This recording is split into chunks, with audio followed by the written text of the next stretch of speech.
आप देख रहे हैं जन कल्याण एक्सप्रेस न्यूज़। आइडिया गठबंधन का एक महासम्मेलन लखनऊ हुआ, जिसमें काफ़ी पार्टियों ने अपना समर्थन जुटाया और कहा कि 2022 में पूर्ण रूप से हम सरकार बनाएंगे। जैसे और पार्टियों पे लोगों का, जनता का विश्वास उठ गया है, लेकिन आइडिया गठबंधन ईमानदारी और निष्पक्ष होकर चुनाव लड़ेगा और पार्टी के लिए अच्छे से अच्छे बेहतर कैंडिडेट फील्ड में उतारेगा, जिसको देखते हुए अच्छी सरकार उत्तर प्रदेश में दी जाएगी और सरकार बनने के बाद वोटर पेंशन लागू करने की योजना बनाई जाएगी। गठबंधन जिंदाबाद जिंदाबाद जिंदाबाद गठबंधन जिंदाबाद जिंदाबाद जिंदाबाद गठबंधन जिंदाबाद जिंदाबाद जिंदाबाद सबको देखा बार बार आइडिया गठबंधन सबको देखा बार बार आइडिया गठबंधन आइडिया गठबंधन जिंदाबाद जिंदाबाद जिंदाबाद आइडिया गठबंधन जिंदाबाद जिंदाबाद जिंदाबाद। आज यहाँ एमके अपार्टमेंट लखनऊ में आइडिया गठबंधन के संयोजक और सम्मानित राष्ट्रीय अध्यक्षों की एक महत्वपूर्ण बैठक संपन्न हुई, जिसमें आइडिया गठबंधन घटक दलों के सम्मानित नेतागण यहाँ पे उपस्थित हैं और यहाँ पे ऐसी चर्चा हो रही है कि एक बार ऐसा महसूस हो रहा है कि उत्तर प्रदेश में आइडिया गठबंधन की सरकार बनेगी। जिस तरह से भारतवर्ष में एनडीए की सरकार बनी, कई दलों को मिला करके, और यूपीए की सरकार बनी, इस तर्ज पर अब जनता ने ठाना है आइडिया को लाना है। इस बात को लेकर के आइडिया गठबंधन के नेता उत्साहित हैं और यहाँ पे 12 दलों के राष्ट्रीय अध्यक्ष जी उपस्थित हैं। मैं संयोजक महोदय से कुछ विशेष महत्वपूर्ण वार्ता कर रहा हूँ। माननीय संयोजक महोदय, आपका शुभ नाम? मेरा नाम साहब सिंह धनगर भैया जी है। जनपद अलीगढ़ का रहने वाला हूँ। राष्ट्रीय सोशलिस्ट समाज पार्टी का राष्ट्रीय अध्यक्ष हूँ और इंडियन डेमोक्रेटिक अलायंस आइडिया गठबंधन का राष्ट्रीय संयोजक हूँ। आइडिया गठबंधन बनाने के पीछे मुख्य कारण यह है कि 75 वर्ष की आज़ादी में इस देश में विद्यमान सभी धर्मों, वर्गों, समुदायों, जातियों के लोगों को उनकी जनसंख्या के अनुपात में शिक्षा, नौकरी, व्यापार, राजनीतिक किसी भी क्षेत्र में हिस्सेदारी नहीं मिली है, तो उनको हिस्सेदारी दिलाना आइडिया गठबंधन का मुख्य उद्देश्य है। इसके अलावा कुछ अन्य उद्देश्य हैं, जैसे देश में एक शिक्षा नीति लागू करना, कृषि को उद्योग का दर्जा देना, ईवीएम के स्थान पर बैलेट पेपर से चुनाव कराया जाना और वोटर पेंशन या भरण पोषण भत्ता के रूप में 6,000 रुपया प्रतिमाह देना। तो ये आइडिया गठबंधन के कुछ प्रमुख मुद्दे हैं। जो इस प्रदेश में अभी तक माना जा रहा है कि भारतीय जनता पार्टी के बाद में समाजवादी पार्टी को लोग मुख्य विपक्ष में मान रहे हैं, इस पर आपका क्या कहना है और आइडिया गठबंधन की क्या योजना है?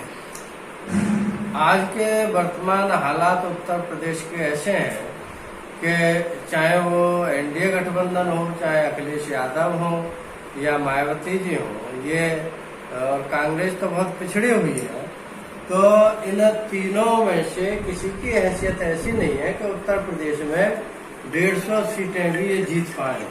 जब 150 सीटें भी जीतने की हैसियत नहीं है, तो सरकार बनाने की हैसियत किसी नहीं है।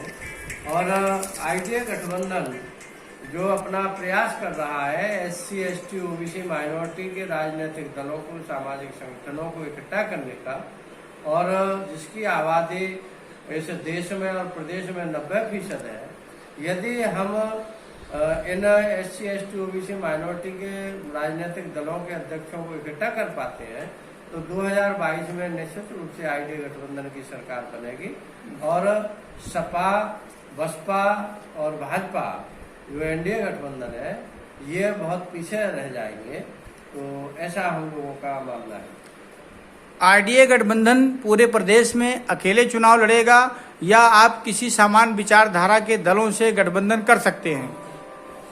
आइडिया गठबंधन का जो मूल कंसेप्ट है कि भाई हम अकेले चूंकि आइडिया गठबंधन बनाए तो इसमें विभिन्न दलों को जोड़ करके गठबंधन बनाया गया, जो विभिन्न समाज के राष्ट्रीय अध्यक्ष हैं, विभिन्न जनपदों से हैं, तो उनको जब इकट्ठा किया है तो अभी हमारी जो संख्या है वो 21 पॉलिटिकल पार्टी आइडिया गठबंधन में शामिल हैं और इसमें और लोगों को शामिल किया जा रहा है।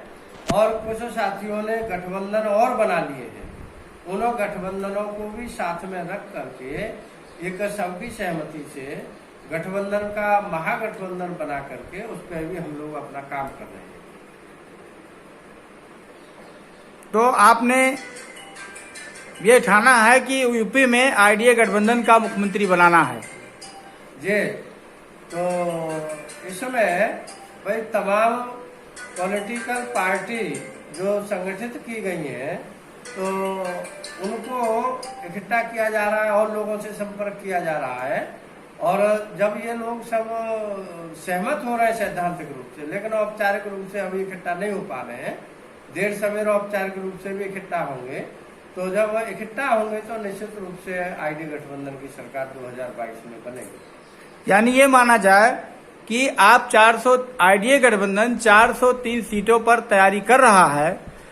यदि किसी समान विचारधारा दलों से आपका तालमेल हुआ तो हुआ, नहीं तो आप सेल्फ चुनाव लड़के और मुख्यमंत्री बनाएंगे। समाजवादी पार्टी के राष्ट्रीय अध्यक्ष श्री अखिलेश यादव भी ओबीसी से हैं, बहन मायावती जी एससी कैटेगरी से हैं, उनके अपने अलग अलग दल हैं। हमारा प्रयास है कि वो भी आईडीए गठबंधन के साथ रह करके 2022 का चुनाव लड़े। यदि वो किसी वजह से नहीं साथ आ पा रहे हैं, मिलकर चुनाव नहीं लड़ पा रहे हैं, तो आईडीए गठबंधन के साथ में जो जितने भी दल हैं और भविष्य में और दल इसमें शामिल होंगे, तो हम सब लोग मिलकर के 403 विधानसभा सीटों पर चुनाव लड़ेंगे। बहुत बहुत धन्यवाद। आपका शुभ नाम? साहब सिंह धनगर भैया जी। आपकी पार्टी का नाम? राष्ट्रीय शोषित समाज पार्टी। जी जी, धन्यवाद धन्यवाद।